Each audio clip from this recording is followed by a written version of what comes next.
Hello ladies and gentlemen, it's that time of year again. There is a new set that is going to come out.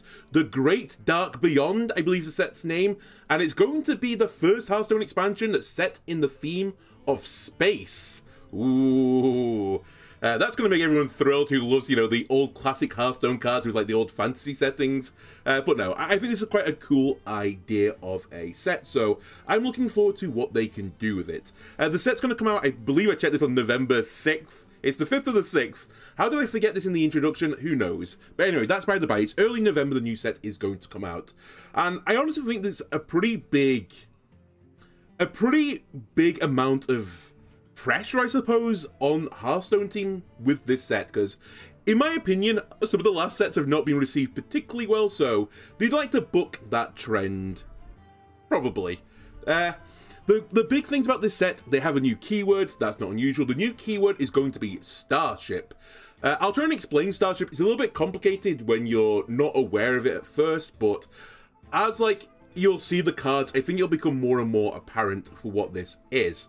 So basically, some cards will say that they are Starship pieces on them. When those cards die, they go into something called the Starship. The Starship is like a location-looking thing on the field.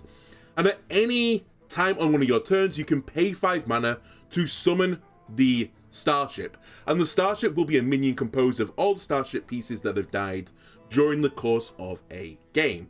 So obviously, you want to, make lots of pieces, put them all together, and then blast off, summon your Starship with this ginormous big guy. That's basically the name of the game of this card. There are a few other cards as well that say, when a Starship is being built, or some keyword along that line, in which case the card only goes off when you have the Starship on the board, aka when a piece has died at some point during the game. Other things this set is going to include is a new minion type. I think a lot of people thought it was going to be a new class, but it's not. It's going to be a minion type, I believe. And it's going to be, I don't know how to pronounce this because I'm not a Warcraft guy. Draenei? I'm just going to call them Draenei for now. And it's some sort of lore, I think, from Hearthstone, or WoW probably, that the Burning Legion chased the Draenei off into, the Great Dark and beyond. And this set is going to have a lot of these new Draenei cards in it. Also, it's going to include a lot of stuff from the Burning Legion, aka it's going to have a lot of demons in the set. So like Pip had a lot of pirates, I'm expecting many demons and then many Draenei, because it's a new card, sorry, a new class. So they need a lot of support. So it's going to be pushing a lot of Draenei stuff in this set. Also returning is the keyword Spellburst. This was back in, I think it was Scholarman's Academy when this effect was added.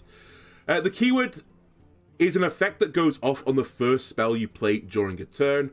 And generally speaking, I think Spellburst was pretty well received as a keyword, so I'm actually quite happy to see this returning. And honestly, some of the other keywords in the past, I'd be quite happy to see them return again in the future. But these are the 3 big main things. Let's start off with an underwhelming card, because I think we need to see some examples of the Starship pieces, so that we know, how good the Starships are going to be. One of the common cards which was revealed for the Starship pieces is the neutral card, Arcanite Defense Crystal, a 4-mana 3/4 taunt minion, Death Rattle, gain 6 armor Starship piece. Now, on the basis of this card, it's really bad. It's effectively Thick-Hide Kodo with 1 less health, but it gives you 1 more armor. That's not a great deal, since Thick-Hide Kodo didn't see any play, and this was in, the past. And generally speaking, the card quality has gone up from the past.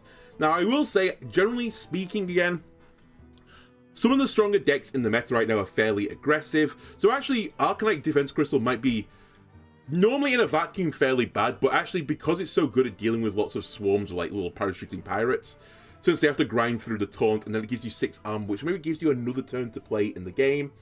Actually, the card itself might be okay just because of circumstances, but just in a general vacuum, this card isn't particularly good. Now, you do have to be aware, though, of course, this goes into the Starship piece, which means at some point you can push your 5-mana button and summon the Starship. Obviously, you don't want your Starship just to have Arcanite Defense Crystal, because it's pretty bad at 4 mana, it's awful at 5 mana. There will probably be times when, needs must, but I think in this situation, you're just going to lose the game.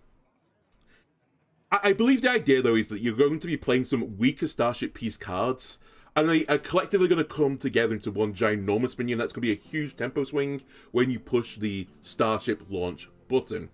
Let's see another one of them, just to, you know, show that this is probably going to be the case.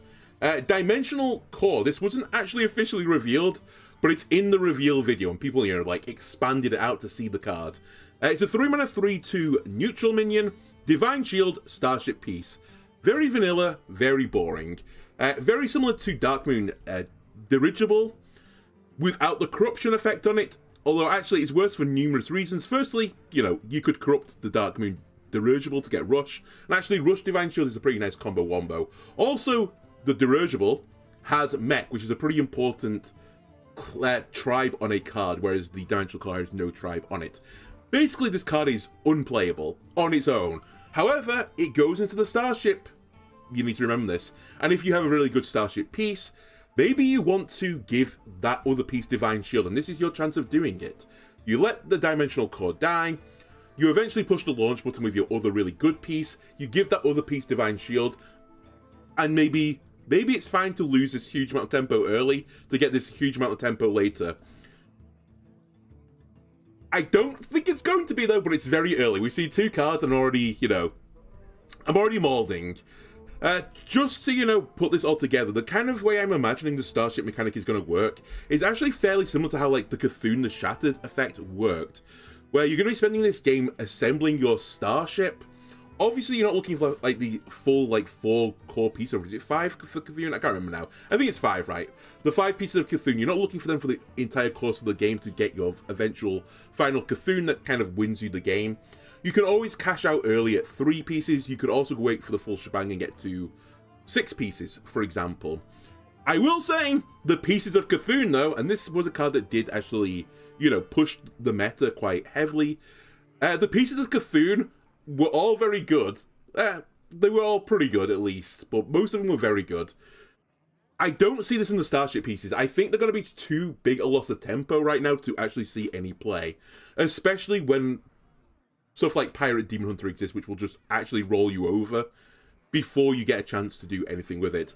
You also need to be careful of, like, Evolve Shaman, which is pretty strong as well right now. If you evolve or devolve the Starship pieces, you'll lose the Starship piece effect, in which case you're not going to start building your Starship, which means any of your effects that say build a Starship also won't go off. So there's a lot of things that make me a little bit hesitant about this, but you know what? These are the neutral cards. It's fine. The class cards will be better, right? Starlight Reactor, a Druid Starship piece. 3-mana 3/3. After you cast an arcane spell, recast it. Targets chosen randomly. And then Starship piece. Vexalis is back, ladies and gentlemen. And it's not a legendary anymore. It's just a rare minion. Okay, it's not as good as Vexalis for a few reasons. The biggest one being that it's targets chosen randomly. The fact that spells cast twice was much better, because if you targeted your opponent's face, both spells would go to the face. With Starlight Reactor, if you target the face with one of the arcane spells you fire off, the other one might hit you in the face instead, which is obviously not very bueno, right? It also doesn't have a tribe on it, which is a bit unfortunate in terms of tutoring the card. However, what it does have in its benefit, I suppose, is it's 2 mana cheaper than Vexalis. Also, you can put 2 copies of it into your deck, which is very nice. And it being a Starship piece means that you can get an effective 3rd copy of it by pushing the launch button at some point. Okay, maybe that's going to be a good deal. Now, I know what you're saying. Does Druid have arcane spells for this Arcane Druid deck? Well, it has some of them. It has 3 of them. It has Bottomless Toy Chest, which to be fair sees some play. Sleep Under the Stars, which to be fair sees some play. And Sparkling Fire, which doesn't really see any play, but did see some play in Owl Druid. When I saw this at first, I was immediately thinking you were going to try and do some sort of Owl Druid deck with the Sparkling Fire, and possibly some other spell damaging cards. But actually, by the fact the Starlight Reactor is random, I think it's super, super dangerous if you do an Alonius like OTK deck, because you might just hit yourself in the face with part of the combo, in which case it won't go off. So maybe you're looking at it as some sort of value piece. Maybe you're putting this into some sort of Mr. Vista Druid Mage deck, right? Because, you know, arcane spells, they're typically in Mage, right? Surely Mage has some arcane spells in the Pip set. Oh wait, no, there are actually none. So, if you do put in your Tourist, which you think, you know, they would have thought about this a set in advance. Maybe give them an arcane spell in the Pip set, but no, there is no arcane mage spell. What there are, though, are Go With The Flow and Seabreeze Chalice. If you want to try and set up some sort of OTK deck with spell damage, with the Owl and so on, maybe do put Mr. Vista in there. Maybe it gives you some sort of value over time. And then you try and finish them off with Chalice and Concierge type decks. I don't see it, personally. I think the random side of things is too prohibitively expensive, but it's a fun card at the very least. We also saw as again, a leak card on the reveal stream, Distress Signal, a 4-mana Druid Arcane spell. Here we go, here's the Arcane spells, to add to the other 3. Summon 2 random 2-cost minions, refresh 2 mana crystals. Obviously the intention is you play this with your Starlight Reactor. Starlight Reactor doubles it, it doesn't matter because it's chosen randomly. Because summoning 2 minions can't go onto your opponent's board, it will go onto your board. Refreshing 2 mana crystals can't happen to your opponent, it will happen to you. So the downside of Starlight Reactor will not go off if you play Distress Signal, so it's all gravy. And actually, if you get the Starlight Reactor effect off on Distress Signal, it's effectively a free 4 2-cost minions. Because you'll refresh 4 mana crystals, and the spell costs 4, right? Here's my problem with this card, and why I'm pretty certain this won't work. It's really slow. At the end of the day, what are you getting? You're getting 0 mana summon 4 2-cost minions. But you can't do this until turn 7. Turn 6 if you have the coin. That is really slow. Bearing in mind the Razzle Dazzle didn't see any play at 7 mana. And at 6 mana, saw some play but has now sort of tailed off a little bit. Sort of implies that these big board swarming value cards have to come a little bit sooner than that to compete with the aggro deck, so I simply don't think this is going to be good enough. And actually, I got to thinking, what is like the average card type thing you're going to get with it? It's like, if you just played Distress Signal without the Starlight Reactor and you just played it on 4, you're basically saying 2 mana to get 2 random 2-cost minions. Again, it requires you to have 4 mana crystals those to do this to begin with, so it's actually not a great card to play on curve, so to speak. But I kind of see it as like a Maze Guide Plus, I suppose. Whereas the average statage of a 2-cost minion in Hearthstone, it's probably somewhere around 2-2-2-3 territory. Which is honestly like 1-1 down on what you'd get on a Maze Guide. Maze Guide saw 0 play. Did I think Maze Guide would have seen play at a 2-2 stat line? Maybe some Zoo decks would have tried it, some sort of face deck, but I'm not convinced Druid would try it. And the other bad thing for this card for Druid is you're trying to displace Desert Nest Matron and Splish Splash Whelp in the Dragon package. And I just think these 2 cards are so overtuned and like cranked up to the you-know-what. I just don't see Distress Signal displacing these in any way, shape, or form. Why refresh 2 mana crystals when you can just gain a mana crystal from Splish Splash Whelp? Why get 2 random 2-cost minions when you could just get a free 3-4 taunt? It's so much more consistent that way. And also, I think if I remember rightly, Doomsayer is in the 2-cost pool, so you're going to hit Doomsayer with this every so often. And that is going to cause big, big sadness. If you play 7 mana, get 3-3 plus 4 2-cost minions, and one of them is Doomsayer, and it just clears your board. It's 7 mana, do nothing. Very good. This card won't see any play. The big payoff of all of this for your Arcane Druid deck is Exarch Othar. Probably pronunciation wrong. It's the first Drainy we are seeing, by the way. 4 mana 3-3 Battle Cry. If you're building a starship, get 3 different arcane spells and reduce their cost by 2. I'm not going to lie, I do have to text you slightly wrong on this. I checked the reveal stream where this was shown. You do generate cards or arcane cards from other classes, because I thought for it to go from other classes it would have to say random. 3 different random arcane spells, but whatever. It gives you cards or arcane cards from other classes, which I don't think is entirely clear on the card itself. Obviously, if you're looking at arcane spells, there's not that many in Druid. There's not many in any of the other classes with the exception of Mage. So you're probably looking for the Mage cards, and as I mentioned before, if you're hitting the Mage cards that do damage, you're probably going to have a big sad time if you're trying to duplicate them, because they might hit you in the face as well, which is very upsetting.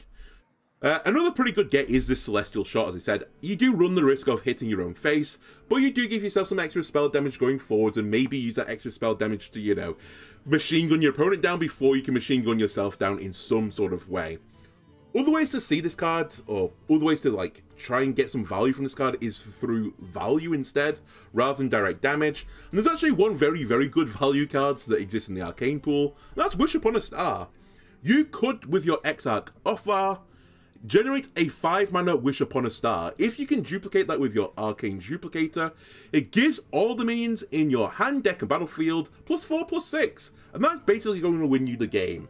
Problem, it's going to be so slow that you're never going to do it, so it's a nice pipe dream, but it won't happen. There are also some pretty low rolls in the Arcane pool. You could hit something like the Stars Align, for example, which I've seen 0 play so far, but maybe it would see play in Druid, who knows? Perhaps 1-mana Stars Align, which gets duplicated with minions in hand, perhaps that's a thing that could work, but I just don't see it. A lot of the Arcane spells deal damage. The other ones are just random value. Has a random value deck worked recently?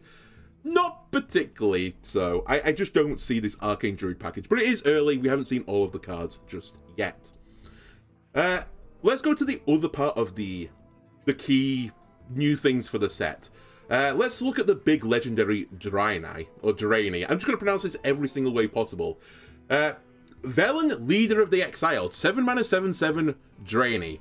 Velen's back, ladies and gentlemen. The effect is Taunt, Death Rattle, Triggle the battle cries of Death Rattles of all Draenei you played this game. Alright, this is a huge, huge effect. Because obviously, the effect takes into consideration everything that has happened during the course of this game. For example, it's very similar to something like Xyrella, which was a card that saw play back in the past. Obviously, the quality of this card, as well as Velen, was dictated by the quality of the Death Rattle minions for Xyrella, and in the case of Velen, it will be the quality of the Draenei cards in the class you're looking at putting it in. This is a neutral card, so obviously could go into any of the classes you want. So yeah, we're going to have to wait and see effectively on this one. The set, I think, is going to include like 150 cards. A lot of them will be Draenei, and we'll find out as time goes on which classes are going to have more Draenei support. I suspect the other classes would have more Demon support, since it's like a battle, so to speak. I'm kind of expecting 6 classes to have like Draenei, or 5 classes to be Draenei, and the other classes will be Demon, so we'll have to see how that plays out. One thing I'll say about this is it's a little bit more specific than just trigger the Death Rattle of every friendly minion that died this game, like Xyrella. It's a bit more like a test-like effect, where it was a specific subset of cards you play during the course of the game. So for Tess, it was cards from other classes. For Velen, it is these Draenei cards, right? So it's going to be a fairly narrow niche, and it's really going to depend on the quality of the Draeneis, as I mentioned. Now, one thing I will say about this card, we did actually have a sneak peek of a Draenei before all of this happened. Amalgams. Adaptive Amalgam is going to now be a Draenei. It takes the tribe of all tribes in the game. And I assume this means that Velen would get the effect of the Adaptive Amalgam, question mark? Because it says shuffle this into your deck. In which case, if you play an Adaptive Amalgam and it dies, and you play Velen down the line, does it not just put Velen back into the deck again? In which case, if that's the way that interaction works, you could get to an infinite value combo, where your deck is just full of Velens, and your Velens have good effects. Assuming you've put some good Draenei in the deck other than the Adaptive Amalgam. Repeatable 7-mana 7/7 isn't... In fact, it wouldn't even give you the 7/7 because it gets shuffled back into the deck. You literally need to get some other value with your 7-mana, otherwise it's 7-mana do nothing, other than fill your deck with cards. But if you can get some really strong effects onto this, I can see a world where you play this control deck, you try and live as long as possible, and then this Velen, after Velen, after Velen, after Velen, just breaks your opponent down and forces them to concede and write a really angry message on a Hearthstone forum. Alright, let's start quick-firing through some more of the Draenei cards, because we have seen a few other ones on the reveals. Ingenious Artificer, 5-mana 4/6 Draenei. Battlecry. The next Draenei you play refreshes mana crystals equal to its attack. Wow, pretty powerful effect, assuming that the Draenei that you play has more attack than its mana cost. And for example, we've seen in Velen that this has the same amount. So if you played Ingenious Artificer and on a future turn you played Velen, by the way, this isn't on just the same turn, it's the next Draenei you play, so this can go between turns. You can get a free Velen out of it. That's really strong. Again, it assumes you have the mana crystals to play the card to begin with, and getting to turn 7 in current Hearthstone is actually pretty hard for some of the classes, so It's not a guarantee, but it's going to at least be, you play this Ingenious Artificer, and then you're going to have a big turn afterwards. It's kind of reminds me of the Sauropod a little bit in Big Spell Mage. You play that card, and you know at some point you're going to have this huge tempo turn. Very similar with the Ingenious Artificer as well. It's also just, I'll mention this before I get to the Desert Mist Matron, which is kind of what I would compare it to some degree, in the fact that Desert Mist Matron is this minion you can sort of cheat out as a 3/4 taunt. Whatever minion you play after the Artificer, as long as it's a Drain, it's cheated out as well, so it kind of is maybe taking it towards 0. It depends on how the strategies work for the cards, but assuming that they are somewhere close to, the attack is close to the mana cost, it's a pretty big cheat, right? Another thing I'm going to just mention is a lot of the draining that we've been shown to so far have effects based on the next draining you play gets this additional effect. It seems to be a common trope of the tribe. For example, Starlight Wanderer. 1 mana 2/1 Drainy. Battlecry. The next Drainy you play gains +2/+1. This card is actually bonkers. Really bonkers. This is an insane 1-drop. If one of the decks has a really good Drainy package, this card will 100% see play in it. If it's a tier 1 deck, this card will be 5 stars. I'm just telling you right now, it is as it is. Obviously, this is pretty nice with Ingenious Artificer. It doesn't quite work the way you would want it to some degree. If you do play the Starlight Wanderer after Ingenious Artificer, this is a -1/+1. You get a mana crystal back on top of it. Obviously, you don't really want to play your 1-drop after your 5-drop. It's a little bit too slow. The value cheat you get from this isn't really worth it at the point of turn 6 or so. That being said, if your deck is full of Drainy, for example, something comparable to Elemental Shaman, and you're always playing minion after minion after minion, you're playing tempo, giving your minion on turn 2 +2/+1 is disgustingly aggressive. Like, it's seriously horrible. As the comparison, Thornmantle Musician saw a lot of play in Beast Hunter decks, and this card has a worse effect, which is harder to get off. Now, I will say the quality of a Beast, possibly better than Drainy, we don't know yet, but you'd think since it's a new tribe, they're probably going to push the tribe somewhat, so they'll probably overtune the class somewhat. The only, downside is that the Wanderer has fewer stats, but the stats are actually statted in the way you would want for an aggressive deck. You get 2 attack, 1 health.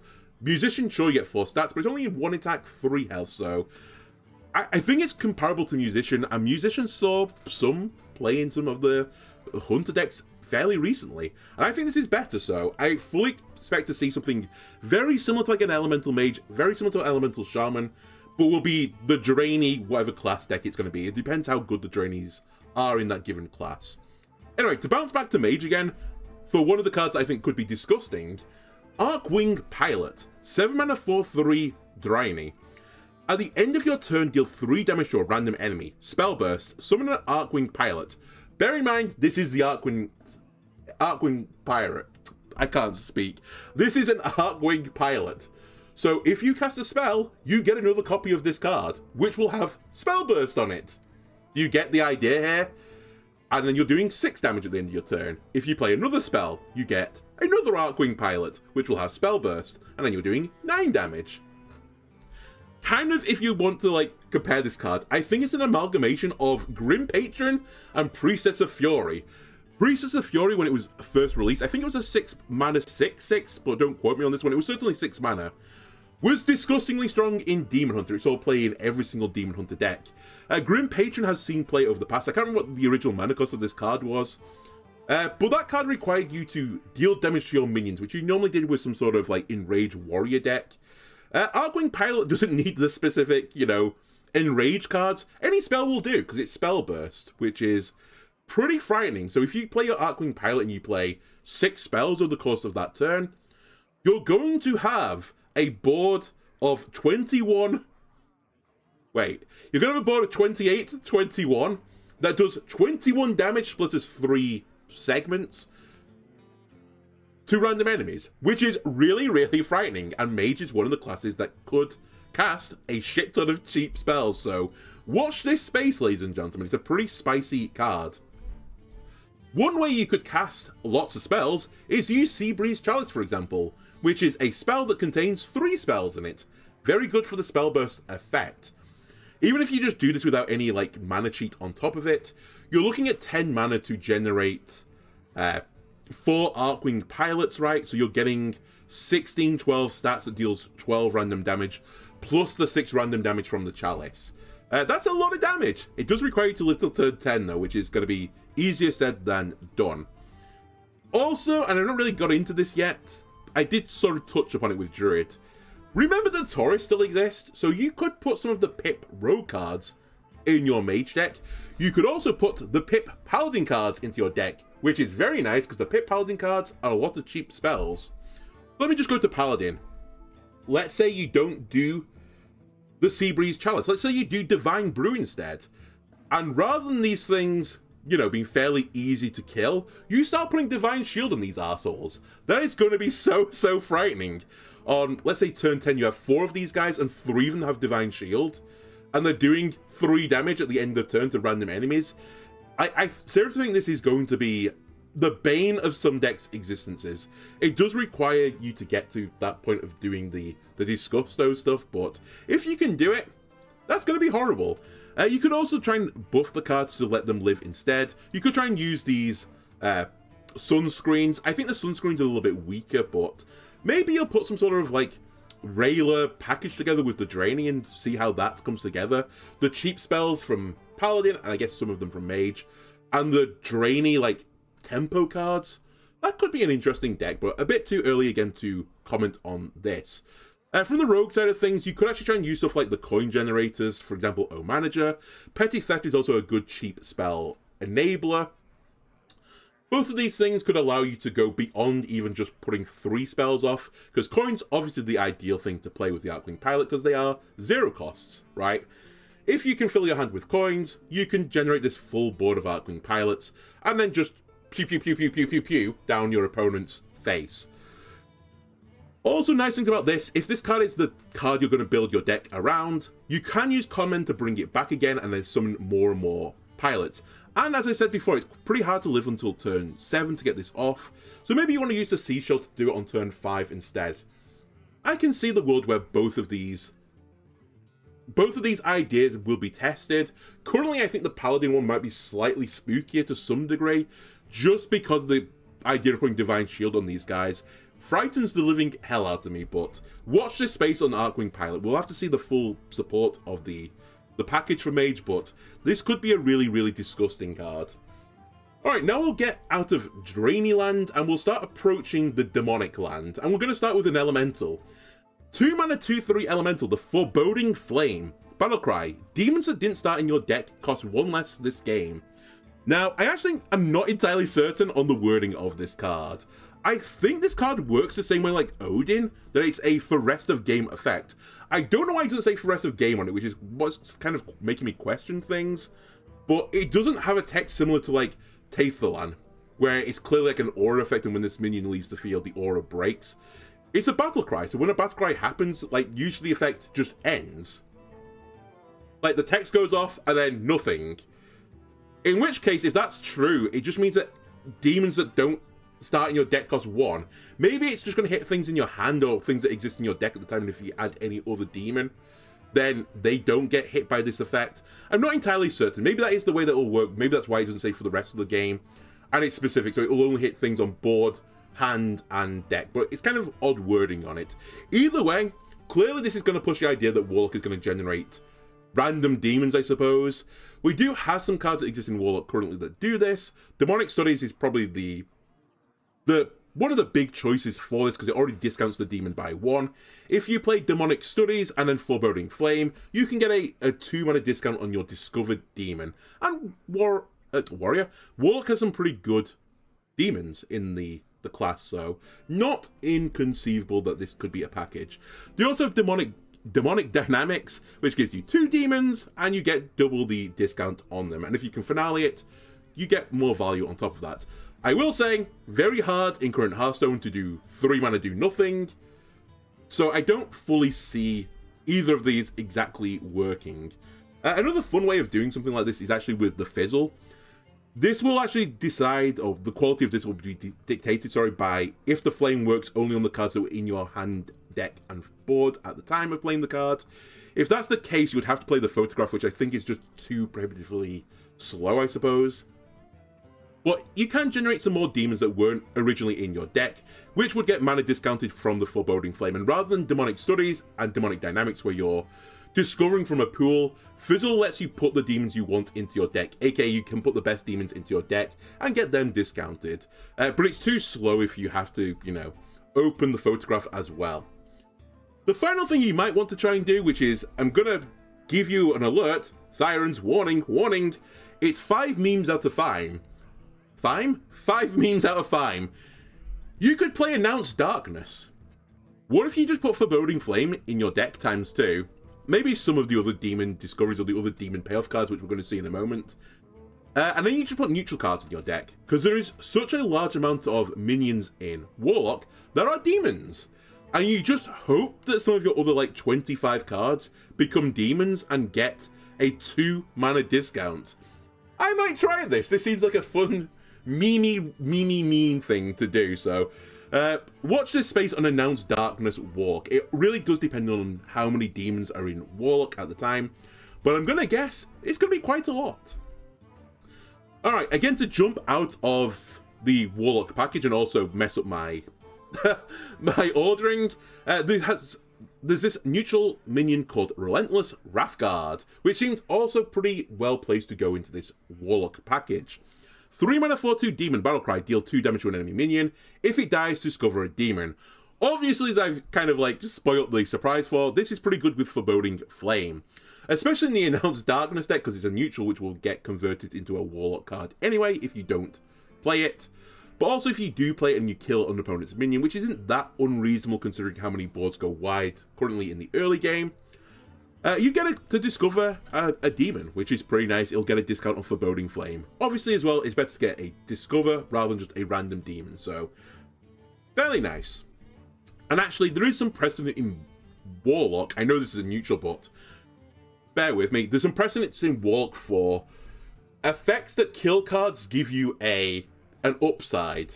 For example, Frost Strike, which isn't in Warlock, but Mortal Coil is like one of the classic Warlock cards. If you kill a minion with Mortal Coil, you get to draw a card. Drawing a card is like getting a better than average card because you put it in your deck, so it's something you actively wanted. Frost Strike at 2 mana to deal 3 damage. If it kills it, you get a Frost Rune card. Actually sees quite a lot of play in some of the Death Knight decks. So it sort of implies that these early game Killer Guide Discoverer cards are potentially viable. Now, I will concede a big part of the reason why Frost Strike is good is it's 2 mana and does 3 damage. Whereas Relentless is 3 mana and does 2 damage, so it's definitely easy to get Frost Strike off. The pool of Frost Rune cards is probably better as well than the pool of demons will be for Relentless Wrathguard, but, you know, not crazy to potentially put some value into this random Discover deck. Maybe it can work. The other nice thing about this card is, typically when a card is understated, which this is, it's a 3 mana for 6 stats. Normally you want at the very least 7 stats. It's started in such a way that it has more attack than defense, so it could potentially trade up into a minion that has, like for example, it's a 4 mana minion with like 5/4, for example. That's a pretty good trade for you, so I think you would definitely prefer this to be a 4/2. The stat line is nice for it. It's probably a little bit too fair though for current standard. To jump back to Demonland, why are we playing these random demons? What is the big payoff? Well, 1 mana discount is one of them. Archimond is the other one. 7 mana 7/7 demon. Battlecry. Summon every demon you played this game that didn't start in your deck. Extremely similar text to Blood Reaver Gul'dan. And Blood Reaver Gul'dan basically dictated a meta called Q-Block for quite some time in the past. Now, there are some things that are missing from the Q-Block. Funnily enough, there is like a cube analog. One of the things that is kind of missing is that it's an easier effect to pull off to summon friendly minions, or friendly demons that died this game, than generate random demons and play them. Just to like lean into this a little bit, like it's not too bad if Archimond, or during the course of the game with your Archimond Warlock deck, that you discover a Wretched Queen and you play it. Because key here is you have to play the card, not just summon, you have to play it. That's fine, right? That's not a bad thing to get back with your Archimond. It's, at the very least, it's going to be a wall that slows your opponent down. What is bad, though, is if you generate something like Doomguard, because you can't just cheat it out, you have to play the card, in which case you have to deal with the battle cry, which means that you might potentially discard your Archimon, which is, like, obviously the worst case scenario. So one of the nice things about Blood Reaver Gul'dan was that you would cheat out your Doomguard, the Doomguard would die, and you would get the Doomguard back again with charge. Obviously you would also have, like, Void Lords and stuff like that, and you're cubing the Void Lords as well. There was a bit of RNG in that one, because you would get the 1/3 Void Walkers as well, and potentially could hit just 6 Void Walkers and cry. That being said, generally speaking, the Gul'dan effect was a big enough swing turn, a big enough wall to allow you to win the game. Archimon, I'm not quite convinced by it. It really just depends on the average quality of demons available to you in Warlock.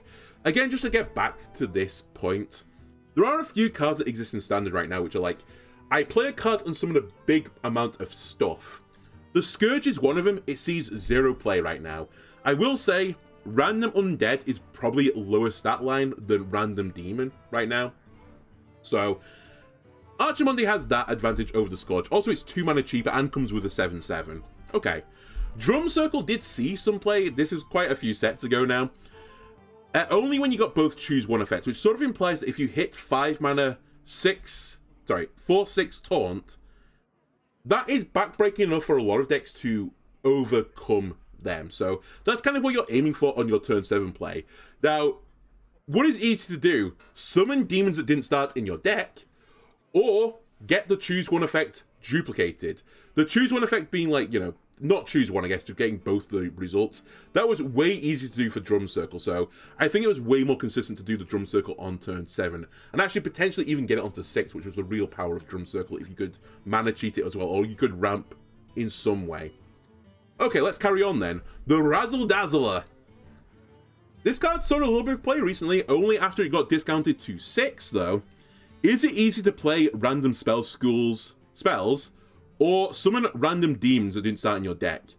It's probably easy to play spell schools, because typically spell schools, you can put them in your deck as 1 cost, 2 costs, 3 costs. Random demons are probably going to be more than 1, 2, 3 costs, so I think it's going to be easier to get your Razzle Dazzle off, tune it up earlier than Archimon, so yeah, I think Razzle Dazzle is probably better than the Archimon. And then similarly, the final big nail to the coffin of this is Radan doesn't see any play in Priest. That summons minions that didn't start in your deck. Not just demons, just any minion that didn't start in your deck. Now, I will say this is a Death Rattle, not a Battle Cry. Still though, no one has experimented with this with Radan, so I just don't see Archimon. I think it's too slow, I think it's too fair, but we have to see the full package before we can make a complete decision on the card. One thing that it has got going for it, though, is this card is insane. There was a leaked card again, which was on the reveal stream. Black Hole, 8 mana shadow spell, destroy all minions except demons. This card effect is actually pretty bonkers.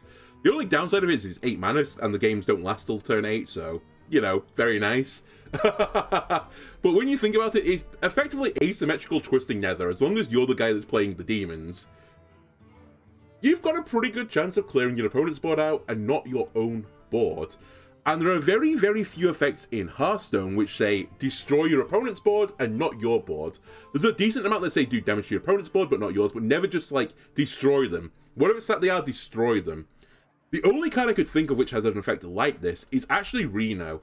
And Reno is so good that people would run Highlander decks to put Reno in the deck, because the swing turn of playing Reno is so insane that it was worth it, making your deck worse just to put Reno in it. Now, Reno doesn't destroy the minions, it poofs them away, so you don't get the Death Rattle effects, which you would do with Black Hole. However, Black Hole, you don't need to run duplicates, and it comes up 2 turns earlier. One issue I've got with this card is if the set is truly Demons versus Draenei, there's a pretty good chance your opponents are going to have demons. In which case, Black Hole could become 8 mana do nothing. It'll just become a dead card in your deck, so I think Black Hole is either going to see... It's going to see play in some sort of control Warlock deck, or it's going to see 0 play. I can't decide yet because, you know, we've only seen 12 cards. But there's, like, no in-between. This card is really strong in certain situations, and others is just a dead card, so we'll see. One other final thing I'll just mention is there's a potential to put this card in your Wheel of Death Warlock deck. That deck is like completely died off because they changed how the wheel procs. It takes effectively 1 turn longer. And I think one of the issues of it taking 1 turn longer was there was not enough ways to like postpone your opponent killing you during the time you had no deck. Black Hole would give you another turn potentially, because you might not care about you having a board as long as your opponent doesn't have a board as well. So maybe Wheel of Death gets a small push, but I still think it's going to exist in this like tier 4 area somewhere. Alright, and this was actually the first card that was revealed in the entire set. This was on like the announcement video. The Demon Hunter card, Zorthoth, Breaker of the Stars. 6 mana 5/5 Demon. Battlecry, add 2 stars to both sides of your hand. When they collide, deal 5 damage to all enemies. The 2 stars, just in case you're wondering, are Star of Origination and Star of Conclusion. They will go on the left side of your hand, they will go on the right side of your hand. When you play all the cards in the middle, the effect goes off. As simple as that. And by the way, you only get the 5 damage, you don't get 15. Some people were confused if you would get like the 5 from the minion, the 2 spells in your hand. You don't, it's just 5 flat. It only says it on every single card, so you know, in case one of them gets isolated, you know what the card does. When I first saw this, I was like, oh look, it's Demon Hunter Raycleaver. It's not quite that bad though, because the Raycleaver, you know, you had to get a piece of bread out, you'd have to put the filling in, put more filling in, put another piece of bread on, and then eat it. In this case, you get the sandwich with the filling in it, you eat the filling out the sandwich, and then you're left with 2 pieces of delicious bread that you throw at your opponent, and it does damage. So I think this is better than the Raycleaver, but it has some similar like weaknesses in the fact that you have to change your deck into such a way that it enables you to play cards fairly quickly to get these 2 stars to combine together. In terms of the effect of the card, it's actually pretty hard to evaluate. There is no card that exists in Hearthstone that I'm aware of that does 5 damage to all enemies. The closest is Flame Strike, which does 5 damage to all enemy minions. So it's kind of like a Flame Strike plus 5 damage to the face. 5 damage to the face is probably about a 3 mana effect, so I'd say you're getting like a 10 mana effect as long as you can empty your hand. That's going to be the key though. It's going to be emptying your hand is the key to all of this. If it takes longer and longer and longer, this big piece of value gets worse and worse and worse the longer it takes for you to achieve the effect. If you can do it instantly, that's really strong, obviously. If this was just 6 mana 5/5, deal 5 damage to all enemies, insane card. So maybe you're trying to like gear towards this very, very aggressive tempo Demon Hunter deck where you're just vomiting cards out, and perhaps you even try and aim for turn 6, you play Zorthoth. With no cards in your hand, I assume the effect just goes off instantly, and you try and use it as like the final 5 damage to push over your opponent. Or if you're in this matchup of like aggro v aggro, or tempo v tempo, this card is like the greatest like anti-tempo turn for your opponent, where you get a 5/5 body, and you deny probably your opponent's board of all their minions that they could otherwise trade into you with, and that basically leads you to victory. So I think the situations where this card is going to see play, I think it's going to see play with stuff like Through Fell and Flames, 0 mana spells. It may also see some play in the Pirate Demon Hunter package, or just some sort of aggressive Demon Hunter package full stop. It's a pretty strong deck right now. I think it was polling at about 60% win rate last time I checked. And that runs a lot of cheap cards like the Parachuting Pirates. It runs the Priest cards as well, the cheap pirate in that. You can also run this with some sort of more mid-rangey idea with demon reduction packages, because this is a demon. So if you can do Umpire's Grasp on 3 and you break it on 4, you could play Zorthoth, the Breaker of the Stars, on turn 4, which lets you, you know, get the effect off potentially earlier still. Do I think this will all work? I'm not sure. We'll have to see the full set. We've only seen this one Demon Hunter card so far, but if they are printed a lot more aggressive cards, I can definitely see some sort of very, very hyper-aggressive Demon Hunter deck existing, where this is the big payoff win condition of that deck. And if you don't win after playing Zorthoth, or like the potentially the turn afterwards, you lose. You just flat out lose, because you'll have been vomiting cards out of your hand so quickly that you won't be able to refill from there on.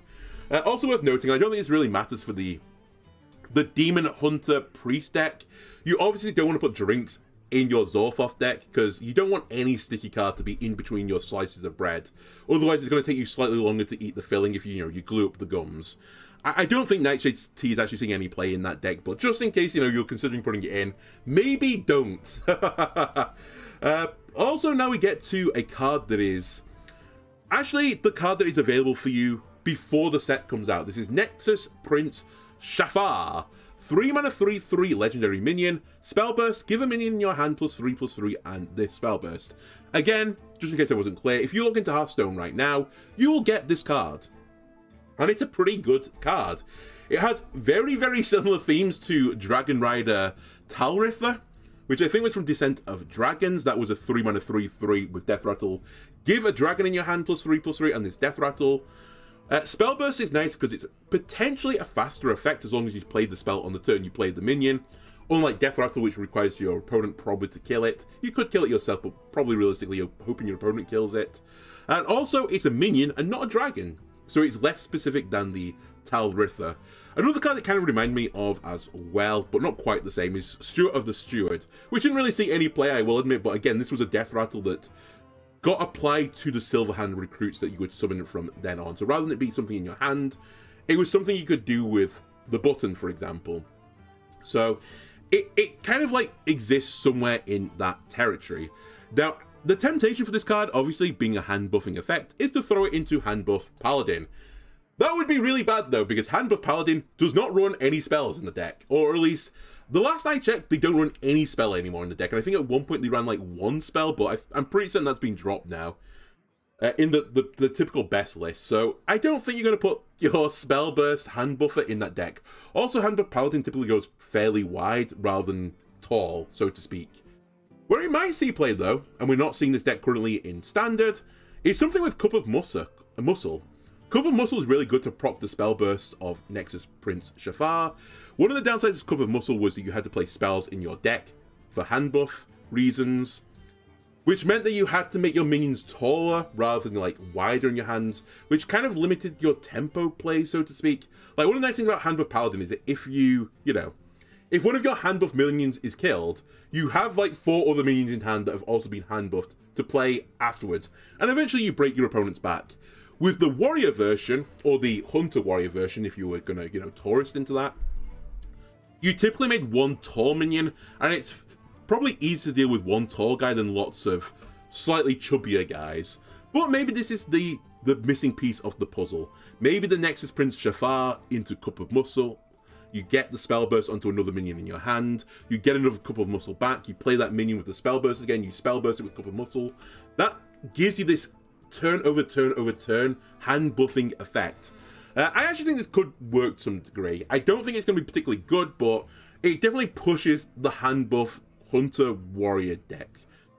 We'll see though. Anyway, as I said, log in, check this card out, and maybe you can put it into that deck. The other card you can actually get, and I think you have to complete like a game to get this, is Avatar of Hearthstone. 9 mana 5/5, Battlecry, open a standard pack, play all cards from it. I believe this is being released because of the anniversaries of Hearthstone. Like, this is the final set in the 10-year anniversary, and this is just a card associated with that. It reminds me a lot of Elise the Trailblazer, which used to shuffle an Ungoro pack into your deck.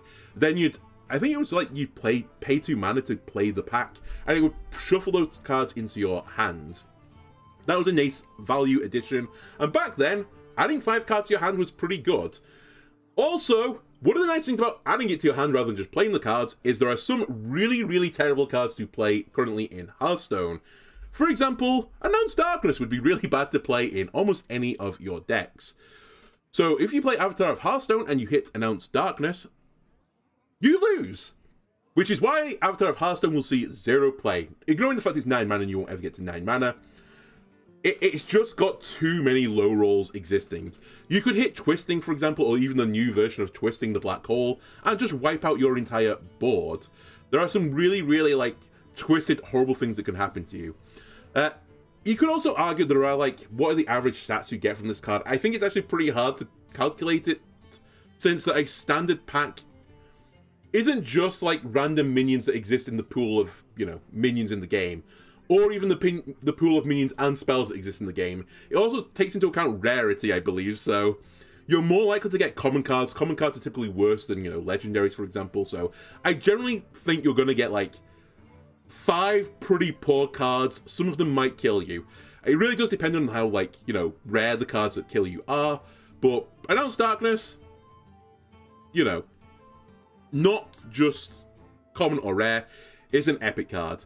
The Black Hole, though, I think was rare, and I'm pretty certain there are other cards out there that I've not even, like, considered just yet, that probably can just kill you and are common, so it's a nice meme, very funny, but no, this won't see any play. And that'll do it for reveal number 1. We now have a schedule on the website for the reveals. I'll probably do what I normally do, and I'll do one every other day or so to make the videos a little bit longer. Anyway, I hope you're looking forward to the new set. If you are, tell me what cards you're looking forward to from the first reveal, and I will see you again next time. Bye!